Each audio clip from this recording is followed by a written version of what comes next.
Let me build upon your insightfulness. There is that one of the things that I'm always telling. I led a Bible study with the people that I will be teaching this year. So a bunch of 10-year-olds, and we were talking about the Bible heroes, and so we were looking Hmm. at their stories and saying what can they communicate to us.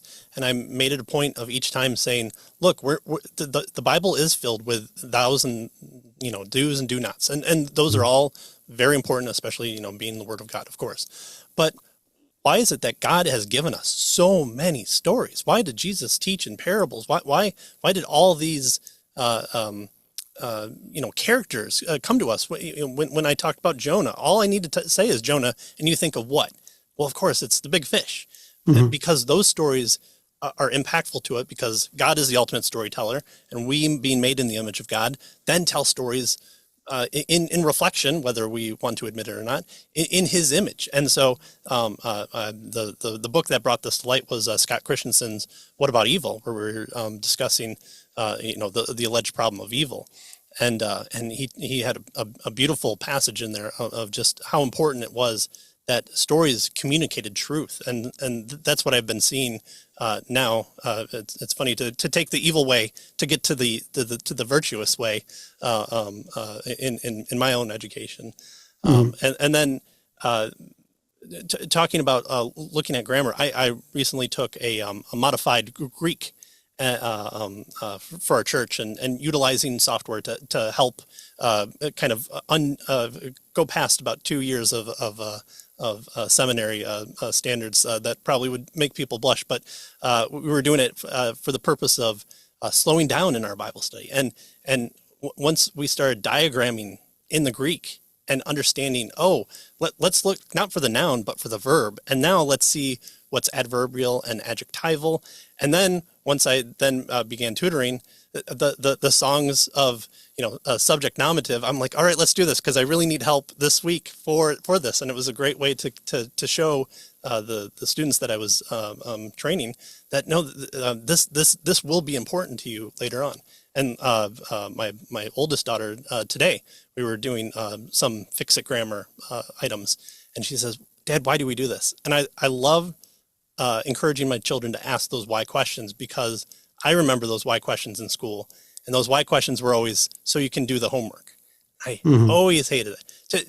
Tell me that trigonometry will be used 2 years from now, when I'm figuring out that I don't need to kick a football to the field goal to know how much force to put behind it.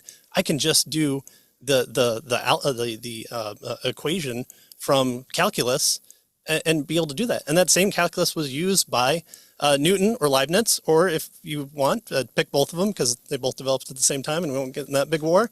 That allows us to know where a planet is to send men on the moon. And so Hmm. it's a lovely thing to then interconnect those. And one of the things that just got me passionate about learning history stories. I've always loved history, but Alfred the Great was an amazing person, and hearing Hmm. hearing the stories communicated that were actually a bit more apocrypha than Hmm. than what it is, but learning about the man, no, he was way more interesting than just those two stories.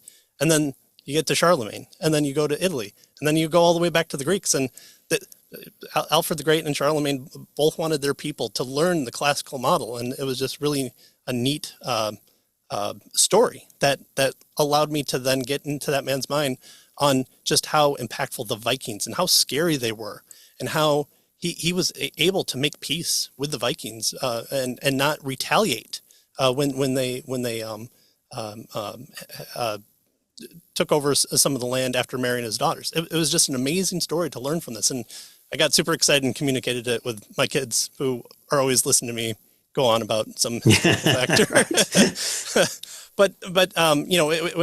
in the current book that we're reading by J.P. Moreland, he talks about how current government schools turned over virtues to extracurricular activities.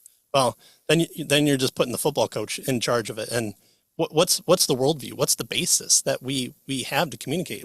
How can a school that believes in this tabula rasa idea for students. What virtues are you building into, especially once you decry the West and kick everything out? Hmm. Hmm. Yeah, and so what you get, what you have gotten in schools is they stop teaching virtue anymore, so they Right. start teaching values, Right. and they have William Kilpatrick's very good on this. He talks about the two kinds of programs that you got after they abandoned the teaching of virtue, these values clarification type programs, and these sort of fake rationalistic kind of programs where you're given a dilemma, somehow putting five people in a lifeboat and saying that and giving them the problem that they only have food enough for four, who do they throw overboard, is somehow going to make you into a moral person. Well, that's actually not the case. And it says it's like virtue is some sort of problem that can't really be resolved. That's the message that gets passed on. When no, we know what's good because we can read these stories from history or literature, and we can immediately identify the good person, and we're immediately attracted to that person. We know implicitly what it is, and so the way to teach that is not through dilemmas, ethical dilemmas, and it's not through psychology.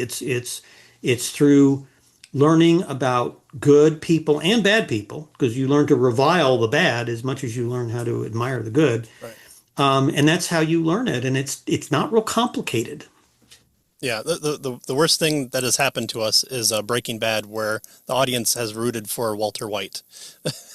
Right. I still don't. I might have a lot of friends who like that show, and I watched several episodes and I'm thinking, what really does this do? This is not a traditional story at Yeah, all. right. It's very ethically what's the word I'm looking for? I can't think of the exact word I'm looking for, but in some ways corruptive, in some ways complex. But people think if the story is really complex and it's really that therefore it's good. No, no. If the story's good, it's good. Right, right.